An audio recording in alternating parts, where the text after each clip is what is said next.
Hi everyone, welcome back to the channel. I understand a lot of you have been messaging me and leaving comments down below, wanting to get more guidance and understanding of what it takes when it comes to shifting from United Kingdom or from the United States and moving to Dubai. What is that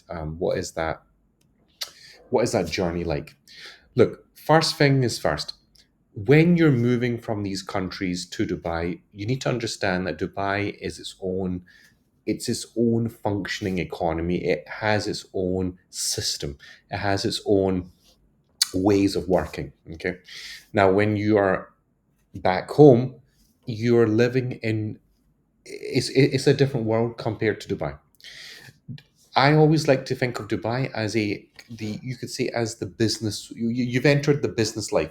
So if you remember when you used to be back at university and you'd say yes, when we leave university and we enter the practical life, this is what we're referring to. When we say the practical life, Dubai is a prime shining example of that, but it's on 100x. The reason why it's on 100x is that anyone and everyone and anybody that has the chance to move out here is taking that opportunity. The reason for that is the the tax benefits are so good here with the infrastructure, with the people that you can network, with the type of quality of individuals that will be entering your life. Not only does it raise where you can get to, it can make potential business moves that you would have not been able to make before. That's what it does for you. So when you have a congregation of so many people entering one epicenter where all this magic is taking place, amazing things are bound to happen. And that's what Dubai really is. It's became an epicenter. People say hub. And back in, I remember back in New York days, they used to say the melting pot. I like to say Dubai is the epicenter right now. Anybody and everybody that is somebody wants to come here and make it. And the great thing is, you can absolutely do it. You can make it. But there is a certain amount of guidance that you need to make it here. So, if you're from the United Kingdom, or if you're from the United States or European Union, wherever you are, and you're shifting to Dubai, I understand that you're leaving your respective countries behind because of many reasons. Could be tax reasons, could be that you're not seeing the quality of life, infrastructure is letting you down, or it could just be um, crime rates are going up. The spending power is diminishing of law of law of diminishing returns. I could see all of that happening, and that could be playing a factor into why you're shifting. So having said that, making the shift count is a huge thing. So, what are my major recommendations to making that shift work? Number one is that you've got to understand, will you be employed or will you be making your own business? Okay, so if you're working for someone, they will resolve all your residency issues.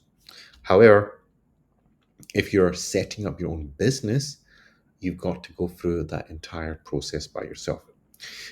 What that means is that there's a certain amount of upfront cost involved. Now, the interesting thing is this: many individuals have spoken to me over the last couple of months, and they've been asking me, "I want to shift out to Dubai," which is absolutely fine. But how much costs involved here?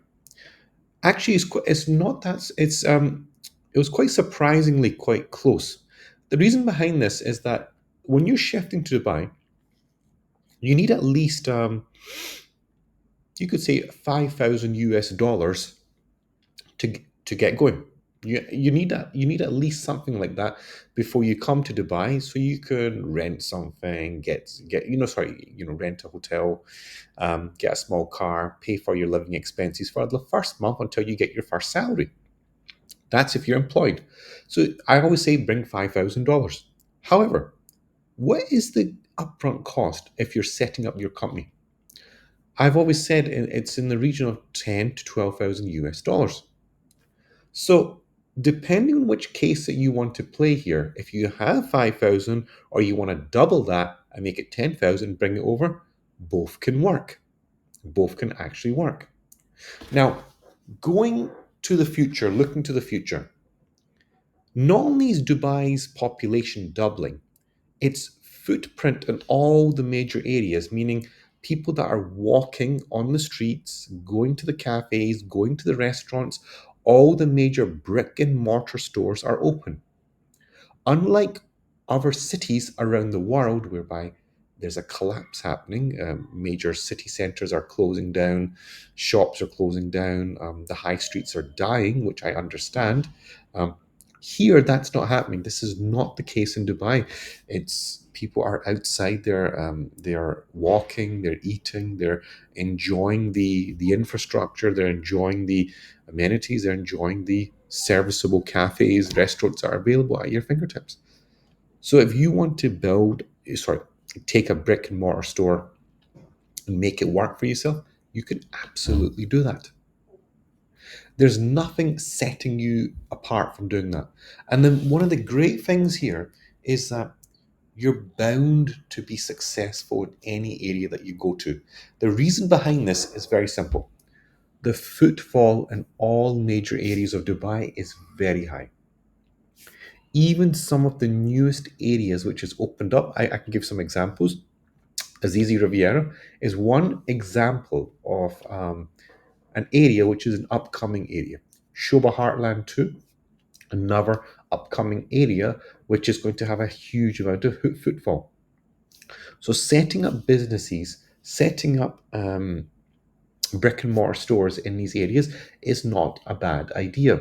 Salons, cafes, restaurants, pharmacies, doctors, supermarkets, sorry, mini markets, um, co- you know, um, cosmetic shops, whatever that is, vape shops. There's so many I can mention, pet shops. There's so many that can be mentioned here that the list goes on and on. But these are areas where you can make money.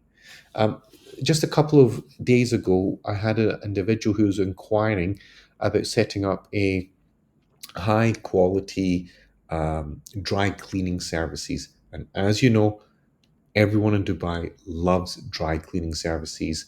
It's very highly sought after services, and the price of it is quite good. So, unlike in other countries in the world, dry cleaning is quite expensive. Here, it's a normal thing in people's life.